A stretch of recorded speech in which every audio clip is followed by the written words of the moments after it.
Mustaqif. Tapi kali ini saya akan cerita ilmu sosial ya.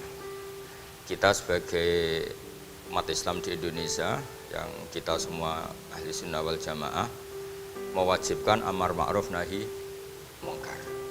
Tapi saya mau cerita sedikit tentang fatwa Imam Ghazali dalam kitab Ihya, dan ini saya bukukan ketika 100 harinya Kiai Haji Maimun Zubair ketika saya diminta ngisi ceramah di acara 100 harinya Mbah Maimun Zubair, guru kita semua. Di antaranya adalah ketika melihat maksiat itu apa seharusnya kita membenci pelakunya atau malah justru menunjukkan simpatik dengan harapan bisa dibina. Ini halaman 20 ya, kalau di buku ini halaman 20. Sudah ketemu ya halaman 20. Di Ihya aslinya di kitab saya juz 2 halaman 225. Kemudian ada Ihya Darul Fiqh ini milik Pak Mustaqim, tadi tak cek halaman 29. Jadi supaya kita amar ma'ruf nahi mungkar itu pakai ukuran yang dipakai ulama. Ya kalau di buku ini halaman 20. Ya kalau di buku ini halaman berapa? 20. Saya beri mukaddimah ya, misalnya gini, ada orang mabuk di jalan. Itu dia melakukan kemungkaran, jelas mabuk. Kadang-kadang ibunya itu solihah, keluarganya soleh, ikut majelis taklim. Dia mungkin tersiksa karena keluarganya mabuk, atau mereka keluarga tersiksa anaknya mabuk.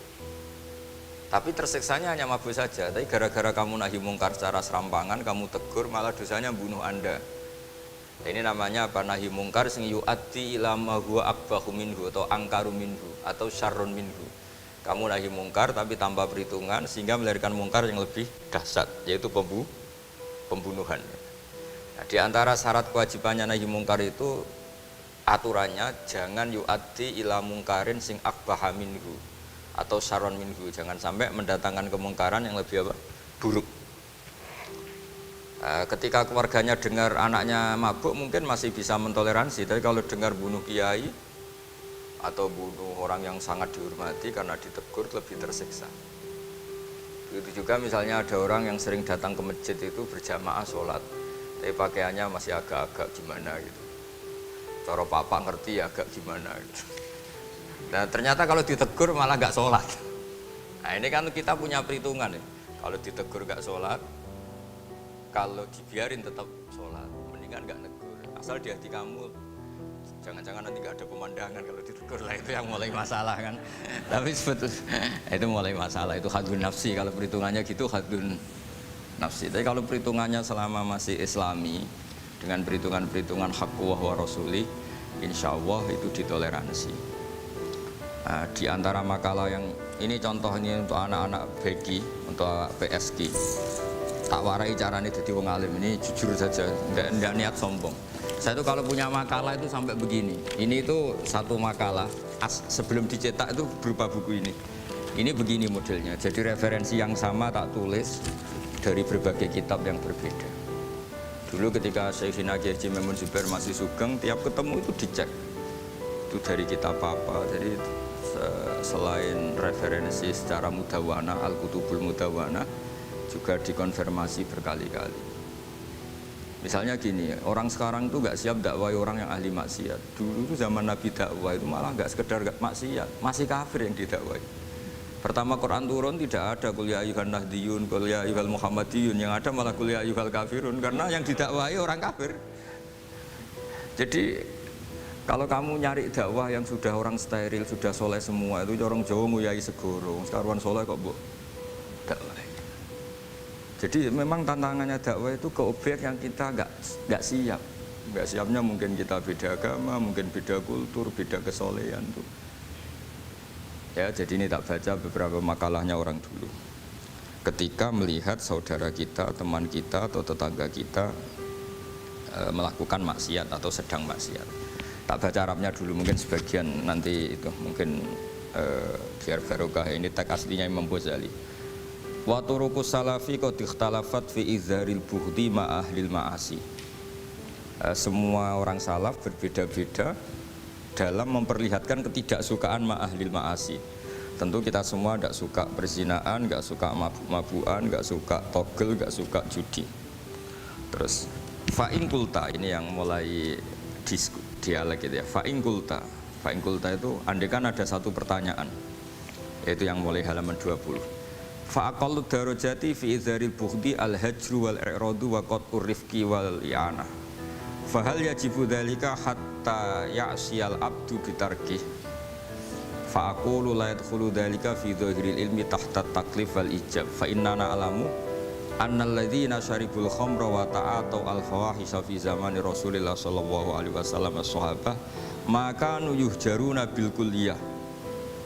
Dulu zaman Nabi juga banyak orang-orang yang masih mabuk, masih melakukan halal yang buruk. Tapi mereka yang sedang maksiat atau baru berstatus fasik itu maka yuhjaruna bil kulliyah. Tidak begitu ditinggalkan saja atau asingkan begitu saja. Balkanu mungqasimina fihim ilaman yakhdidul qawla alaih. Sebagian sahabat kalau melihat orang yang mabuk, yang enggak benar, keras. Wa yuzhirul bughdalah, memperlihatkan tidak sukanya. Wa ilaman yu'ridu anhu wa la yata'arradu anhu. Ini milik orang Jawa, ya tidak benci, ya tidak suka, pokoknya terus pasif. Semua corong Jawa gak melok-melok ya, itu. Nggak, biar sampean ngerti bahwa perilaku kita sebagai orang Jawa atau orang Timur, orang Indonesia ternyata ada pembenaran di ikhya, meskipun kebetulan, kebenaran Anda meskipun kebetulan. Nah kali ini kebetulan yang punya dalil itu, maksudnya tak, sudah kebetulan sekarang dicarikan apa? Dalil, kan lumayan kan, supaya kelihatan pinter gak Pak Zarkasi gitu. Kalau ini pinter dapat gaji. Jadi pinter ada dua, pinter yang digaji Allah kayak saya, yang digaji negara gak Pak Zarkasi. Maka pasti kaya saya lah, yang gaji lebih kaya. Saya dulu tuh sering ngajar di Jogja, ketika boyong di Narukan, di Rembang itu teman-teman saya yang kerja di Jogja itu tanya gini, Pak kok bisa ya, habis gaji tetap di Jogja, pindah di kampung yang gajinya agak jelas. Ya jelas saya, kata saya, kok bisa, gajinya Kiai itu surga, gaji kamu paling 2 juta. Terus dia bilang, ya inginnya 2 juta dan surga, rakus gak baik kan. Tapi Allah itu maha luas, masih gak apa-apa ya, gaji di dunia, gaji di akhirat gak masalah. Jangan insya Allah betul, sudah. Artinya gini, ketika melihat kemungkaran, ini kan saya bela Mbah Mun, makanya judul ini Al-Intisar lil Madhhabi Syekhina, bela Mbah Mun, bela Pak Kuras, bela bapak kita sendiri. Kita tidak pernah punya guru-guru yang melihat kemungkaran itu reaktif. Tapi secara referensi yang reaktif ya dulu pun ada. Wa ilaman yuziru al-bughdalah, ada orang yang memperlihatkan ketidaksukaannya. Ya kita secara referensi itu ya ada kelompok yang seperti itu, mulai dulu ya ada. Ada yang tidak ngambil sikap. Nah ini sangat Jawa sekali. Wa ilaman yu'ridu anhu wa la yata'arradulah. Ya, tapi kamu jangan terus bilang wah Imam Ghazali berarti NU kultural ya enggak. Imam Ghazali itu ada sebelum Mbah Hasyim Asy'ari, nanti kamu ngait-ngaitkan Imam Ghazali punya KTA NU enggak ya, enggak ini. Ya jelas ya, ada yang ngambil sikap apa? Yudhirul bughda, memperlihatkan ketidaksukaannya. Ada yang ngambil sikap yu'ridu anhu wa la yata'arradu lah. Nah ini yang ketiga, ini yang persis Wali Songo ini yang ketiga ini. Wa ilaman yang zuru ilaihi bi'ainir rahmah. Ada orang itu melihat temannya maksiat, saudaranya maksiat, bawaannya malah tambah suka, tambah sayang. Karena itu dianggap sarana menarik simpati, kemudian berharap nanti menjadi baik. Ini yang ketiga, ini yang mungkin paling berat, tapi itu percontohan yang diceritakan wali-wali Songo. Ini jelas ada ya kelompok ketiga. Artinya gini loh, kalau kamu melihat kiai atau sejarah Wali Songo yang empati atau membina orang-orang fasik dengan kasih sayang, kamu jangan langsung bilang ini Islam apa tidak nahi mungkar. Kamu yang kurang ilmu ribet. Ini jelas ada takbirnya. Mulai ini Imam Ghazali loh, Hujjatul Islam. Orang punya gelar Hujjatul Islam. Bukan dokter, bukan profesor, Hujjatul Islam. Sedunia lagi, bukan versi kampus tertentu. Sedunia, diakui sedunia. Ternyata mulai dulu ada orang yang pilihannya apa? Wa ilaman yang zuru ilaihi bi'ainir rahmah. Ada terusannya, wala yu'athirul muqata'ah wa taba'ud. Dan dia tidak ngambil sikap memutus hubungan dengan yang sedang maksiat. Jadi bawaannya malah yang zuru ilaihi bi'ainir rahmah dan tidak muqata'ah. Tapi tentu ya tidak muqata'ahnya karena niat bina ya, bukan koalisi. Bukan malah mati kayak tadi, kalau ada yang ke masjid masih pakaiannya agak gimana, dibina itu untuk lebih baik. Jangan takut kehilangan tontonan. Itu yang paling masalah itu. Hadu nafsi kalau itu. Kayaknya saya enggak lah, Kang. Saya kiai. Ini cerita sampai enggak cerita saya. Ya, ini jelas nanti kalau yang punya kitab Ihya jelas ikut babnya Kitabu Adabil Ulfah wal Ukhuwah. Ya, jadi nanti yang kitab naskahnya beda itu di Ihya-nya ikut apa? Kitabu Adabil Ulfah wal Ukhuwah. Bab cara merasa empati, kasih sayang. Itu di situ saya pernah baca khatam dan mengajarkannya juga berkali-kali. Dan muasalah saya dengan ulama-ulama dulu yang sudah meninggal. Itu di situ Imam Ghazali kalau dalil itu gini, sampai begini ekstrimnya. Mungkin bagi orang awam tidak ekstrim, tapi bagi ulama itu ekstrim. Fa inna wa ta'ala qadim tanna alaina bi nikmatil ulfah was suhbah. Isqala wa allafa baina qulubihim. Jadi kebencian itu tidak termasuk nikmat yang dihitung Allah. Yang dihitung Allah termasuk kenikmatan itu wa allafa baina qulubihim. Jadi mu'alafa, merasa nyaman dengan teman kita, saudara kita meskipun beda ormas, beda kultur, beda apa, itu bagian dari kenikmatan. Jadi jangan mentang-mentang kamu demi nahi mungkar terus adanya kebencian. Itu di Quran jelas, nikmat itu dihitung termasuk pemberian Allah terbesar itu wa allafa bainakum. Bahkan Allah ngendikan lau anfaqta ma fil ardi jami'an ma alafta baina qulubihim walakin Allah alafa bainakum. Rasulullah yang kesayangannya Allah saja dibayangkan Muhammad urusan cinta kasih, urusan kasih sayang, urusan saling mencintai. Andaikan kamu biayai, andaikan negara menggelontorkan APBN untuk rekonsiliasi nasional itu tidak bisa. Karena ini urusan hati. Kamu bisa tak kayak ide sak miliar seneng wong elek, enggak bisa. Atau ora usah dibiayai wong ayu. Itu kan susah sekali itu. Kamu bisa seneng orang yang nggak pernah berbuat baik sama Anda, enggak bisa. Tapi walakin Allah allafa. Kalau Allah sudah menghendaki itu semuanya bisa. Kita kadang mencintai orang yang nggak pernah berjasa sama kita. Kamu punya teman yang sering takdir kamu nggak pati cocok sama orang yang nggak pernah naktir kamu seneng. Kalau Allah sudah alqal mahabbah, siapa yang bisa mengendalikan kehendak Allah?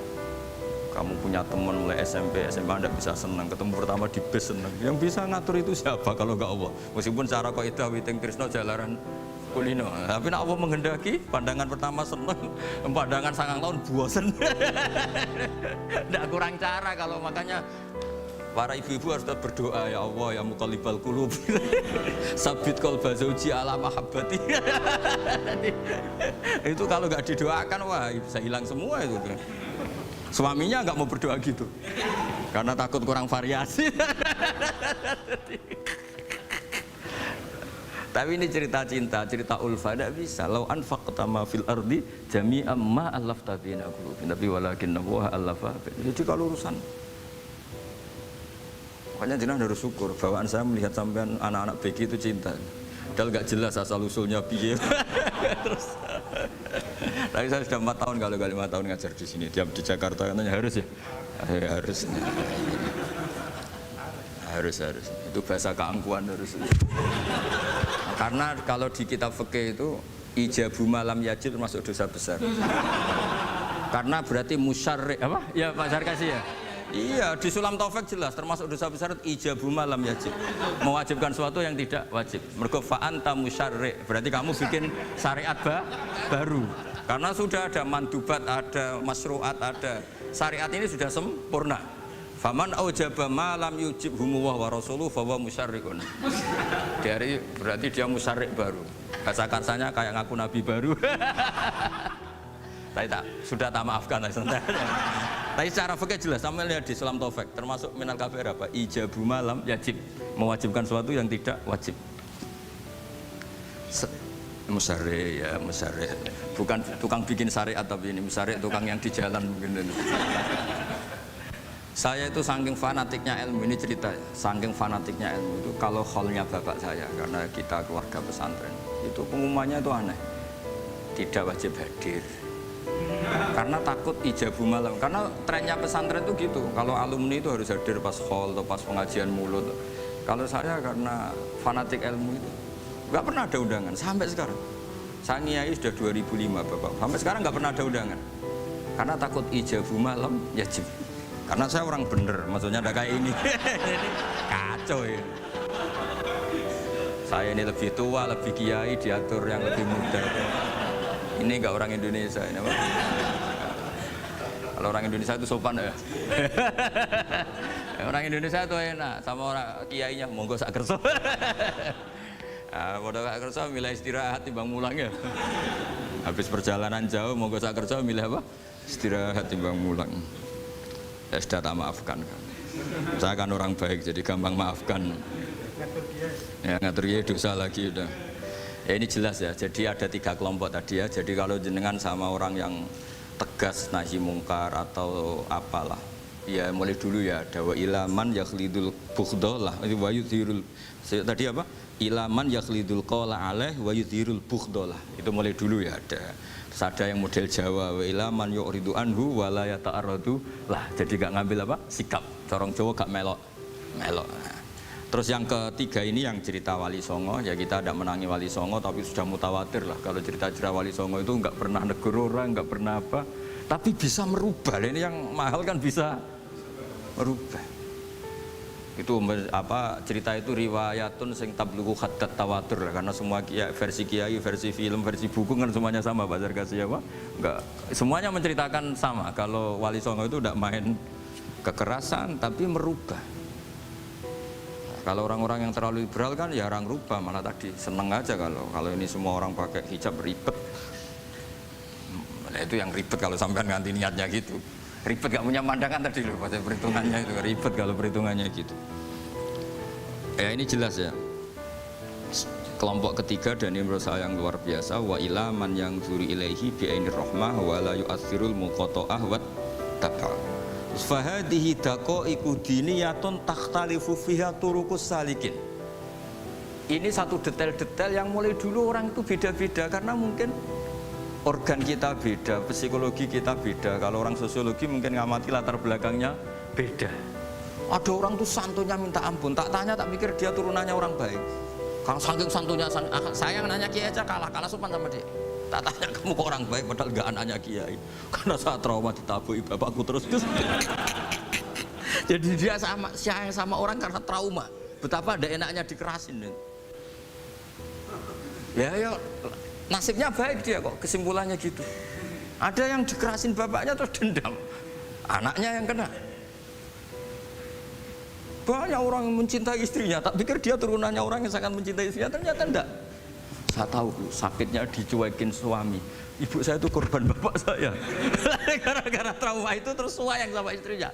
Karena ibunya korban dibiarin sama bapaknya, ditinggal kemana-mana. Jadi kadang manusia itu nggak bisa ditebak. Ada yang anaknya orang harmonis, dia ada harmonis. Kok monoton ya? Kalau sudah mukallibal qulub nggak pernah tahu kita. Ya, makanya sudah lah donga aja ya mukallibal qulub sabit qalbi ala din. Ini para istri donga ya mukallibal qulub sabit qalba zauji ala mahabbati. Tapi aku yakin bapak-bapak gak berani doa gitu. Sabit qalbi ala mahabbati zaujati gak berani.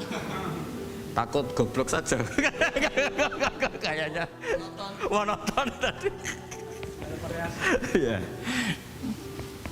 Ya jadi jelas ya, ini masalah-masalah yang nggak mungkin ada kesepakatan ya. Ini jelas fahadihi daqaiqu diniyah takhtalifu fiha turuqus salikin. Nah daqaiq itu artinya gini ya, daqaiq itu sudah detail. Dikoh, daqaiq jamaknya daqiqah, dikoh itu detail. Bukan daqaiq bahasa Arab sekarang artinya menit. Oh, daqiqah, ada menit barang ini apa dari ini maksudnya dari kata dikoh apa? Detail. Detail itu maksudnya gini. Saya beri contoh ya, semoga contoh ini tidak menyinggung siapapun ya, karena ini murni contoh. Misalnya ini ada warung kopi ya, warung kopi itu dijaga orang cantik, ramah. Terus ini itu dijaga orang solihah tapi judes. Sini boleh utang, ini nggak boleh utang. Ini contoh gampang saja, contoh yang awam saja, model goblok saja. Kita ngaji model awam saja. Terus kamu orang netral, maksudnya netral ya tidak soleh-soleh banget, ya tidak fasik-fasik banget. Ya kayak kelas-kelas gini kan nggak soleh-soleh banget, agak ya nggak jelas lah bahasa pasnya itu nggak jelas. Kalau bahasa Qur'annya wa akharuna atarafu bidunubihim khalatu amalan sholihah wa akhara. Delok kiai ya gelem, delok wedok ya gelem. Konser ya teko, pengajian ya teko, ini jenis khalatu amalan sholihah Wa akhara saya. Jadi Quran sudah gambarkan. Makanya kelompok kayak kamu itu termasuk kelompok yang dibayangkan Quran. Tapi ya ta'arufu bi dzunubihim, kalau malam ya istighfar, astagfirullahaladzim. Sudah pas lah gambaran Quran itu pas, sudah kamu partainya itulah jelas sudah. Kan kita nggak mungkin partai wa minhum sabiqum bil khairati fi ndak lah. Ambune ndak kelihatan. Kalau kalian sudah wali pasti saya tahu kan ada daftarnya. Wali itu ada daftarnya, ada anggotanya, ada apa? Ada membernya ya betul ya. Ya saya ulang lagi ya. Ini solihahnya solihah itu ya solihah lah misalnya. Ini misalnya orang ya gitulah. Saya tidak mengatakan sampai nyun sewu orang nakal enggak. Pokoknya ini solihah banget, ini biasa misalnya. Terus tapi ini ramah, sudah ramah boleh utang. Cantiknya sama, kamu jangan bayangkan cantiknya sama. Cantiknya sama atau jeleknya sama. Kemudian ini boleh ngutangi saja, servisnya boleh ngutangi saja.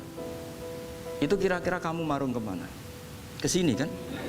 Yang boleh utang kan? Karena al-insan abdul ihsan. Nah di sini juga sama. Jangan-jangan anak-anak muda itu suka jagongan di gardu di tempat orang nakal karena ada kopi gratis, boleh nyetel tip bebas. Sementara sowan ke orang soleh harus banyak etika, banyak tatanan. Nah jangan-jangan mereka agak tertarik kita di sini ihsan, merasa dapat baiknya si yang punya rumah, di kita enggak. Nah di sini sirnya kenapa kiai alim itu sama anak-anak muda subuyon santai. Itu awal dakwah itu karena manusia itu pasti al-insan abdul ihsan, manusia itu budaknya kebaikan. Makanya kenapa kiai Jawa itu suka nyuwun sewu mayoran, suka makan-makan. Itu bukan terus buat takok iku sunai rasul piye dalile piye. Ini urusan dakoek, sesuatu yang hitung-hitungannya sudah jelimet. Bukan tekstualis, ini sudah jelimet. Jangan sampai di tempat orang-orang nyuwun sewu yang kurang baik itu makan-makan mayoran, ketemu wong saleh mentuk ijazah weh. Kon maca ngene, kon poso ngene kan mesti. Nah ini cerita aja, kamu gak, makanya saya bilang nggak perlu nyinggung siapa, ini teori dakoek itu. Nah tapi kalau bawaannya orang soleh itu rileks. Bapak saya itu saya menyaksikan setiap sama tamu itu guyon. Tamu belum duduk aja mesti ibu dibilangin kon gak nomam. Karena tamu zaman dulu itu memang sering gak kelar marung. Tamu saya guys, apa bertamu nang hotel mangan sih ribet malah. Nah kalau al-insan abdul ihsan, jangan-jangan orang kesini itu Allah nyalakan kita karena kita salahnya kurang ihsan. Makanya diantaranya doanya orang-orang dulu, ya Allah jangan berikan ke orang-orang fajir, orang-orang fasik satu kenikmatan yang saya harus berutang jasa ke mereka. Karena berat, ke depan itu berat. Jadi jangan-jangan kita dakwah tidak mandi itu kurang kompetisi lah istilahnya. Nah makanya Wali Songo itu sikapnya simpatik, ya tadi. Makanya terus guyonan di dunia sufi, meskipun guyonan itu masuk akal. Kok tidak marung yang solihah, kok marung yang enggak solihah? Kalau yang ini senyum, ini merengut. Nah di sini pentingnya senyum. Meskipun fikih berfatwa senyum itu sunat, saya ulang lagi, fatwa fikih formal itu kan senyum itu sunat. Tapi ada surah yang senyum itu wajib. Ya tadi misalnya kamu kalau jadi kiai senyum orang ngaji ke kamu. Tapi kalau kamu nggak senyum orang ke ngaji yang aliran sesat, misalnya belajar yang aliran sesat. Hanya karena orang netral itu ngukurnya senyum. Bawaan suan kiai dimarahin ya suan yang nggak kiai nggak dimarahin misalnya. Nah di sini hebatnya Quran. Bayangannya walaupun tafadzul ghalidul qalbi lan faddu min khawli. Kalau kamu jadi kiai kurang simpati pasti orang itu bubar. Di sini fatwa fikih sudah tidak berjalan kalau senyum itu sunnah. Ada wajib. Tapi bukan wajib yang keliru kak tadi jabu malam ya cinta, ini wajib yang karena hitung-hitungan syariah itu. Lo coba ya, mana ada wong soleh yang top ya. Sekedar kita mungkin pegawai negeri atau lurah, orang ke kita harus prosedur. Sementara kadang ke tempat yang kurang baik nggak usah prosedur. Orang kan nyaman nggak diatur timbang diatur. Bawaan gitu saja sudah membatasi akses kebaikan kan. Jadi lepas dari kita tidak bisa melakukan tidak apa-apa, ini kan kita fair secara ilmiah, hitung-hitungannya gitu. Dakoek itu kira-kira hitung-hitungannya begitu. Makanya kiai-kiai yang dulu itu meskipun dalamnya dibatasin karena kiai juga butuh istirahat, butuh macam-macam. Kalau pondok itu enggak 24 jam karena semua orang bisa ngakses. Saya tuh kalau ngaji Rebo itu ribuan, enggak mulai orang jelas, enggak jelas, setengah jelas, yang wali, setengah bulat, setengah buron, ada semua. Sampai ada yang setengah bulan pernah ketemu polisi yang ngaji. Saya ini mau nangkap kamu malah ketemu di sini jadi. Jadi sudah lah Pak, atas nama hormat Gus Pak, nangkapnya nanti aja. Karena ketemunya pas ngaji. Karena kebaikan tidak boleh dibatasi. Coba kalau saat pengajian tak batasin, yang dokter saja, yang DRS saja, yang begini saja. Sementara dangdutan nggak dibatasin. Suatu saat maksiat lebih besar ketimbang ngaji. Itu saya ditanya Allah, salam nggak batasin? Saya juga nggak bisa jawab kan kira-kira gitu. Nah ini dakwah, maksudnya ini cerita saya tidak ingin nyinggung siapa ini, maksudnya dakwah itu suatu yang perhitungannya detail itu jelimet. Saya punya tetangga kalau tukaran sama suaminya itu jujur betul. Kenapa nak tegakno kopi ra gelem, senane ngopi ning warung. Ning kono nak nyugoi mbek senyum kowe ora. Istri kamu kalau nyugoi, oh ngombe. Di warung kan ngersakno nopo. Padahal cantiknya kadang ya sama, atau kadang cantik istri kamu. Tapi gara-gara dur. Nah itu sudah dakwah, apa? Dakwah. Ini urusan kompetisi, ke kiai dimarahin, ke sini di servis. Nah, ini monggo lah kita belajar bahwa karena sebagian riwayat disebut Rasul Akli Badal Iman Billah At-Tawaddud Ilan Nas. Setelah kita berargumentasi ilmiah secara tauhid, urutan dakwah berikutnya At-Tawaddud Ilan Nas. Kita harus bersikap simpatik dengan harapan simpatik itu membawa orang ilawahi wa rasulih. Kita tidak punya kepentingan pribadi, punya pengaruh banyak, membernya banyak, enggak lah, ma'adallah min dalik, enggak. Tapi setelah kita at-tawaddud ilan nas, coba Rasulullah itu tiru. Sholat itu kayak apa baiknya? Logikanya barang baik tambah lama tambah baik. Tapi itu mukhalafah, itu bertentangan dengan sunnahnya manusia yang suka cepat. Nyatanya imam yang cepat itu yang lama itu yang disalahkan Nabi. Logikanya kan sholat lama, Qur'annya fasih. Yang imam itu Mu'ad bin Jabal, tidak Muntaha itu tidak apa. Mu'ad itu sahabat paling fasih, paling alim. Artinya bacaannya itu tidak bikin kuping panas. Ini yang ngomong ini loh, tidak saya.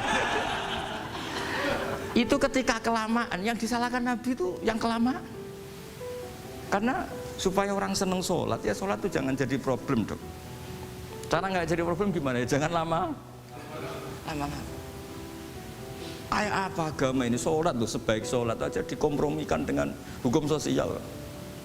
Karena kalau sholat terlalu lama nanti ibadah jadi problem. Sampai segitunya dulu. Ya makanya apalagi kalau kamu sudah ngerasa suaranya elek, tak baku tuh kul huwa elek. Terus suaranya elek Baqarah. Suaranya elek. Ini kok diting-ditingan. Mustaqim, bagus gak suaranya? Paling bagus ya?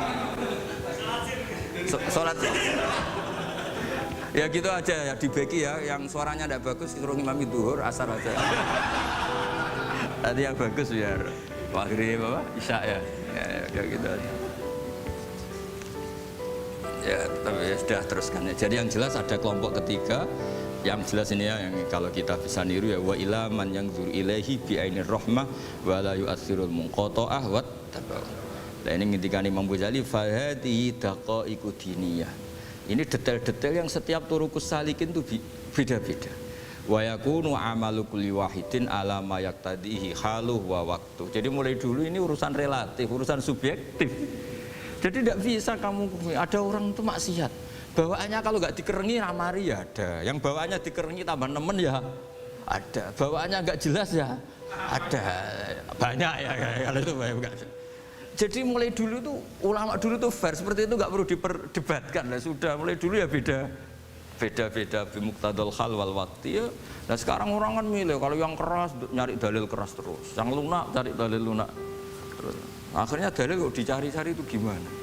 Ciri utama kebenaran itu fi awali wahlah. Ada ciri utama kebenaran itu al-badihiyah.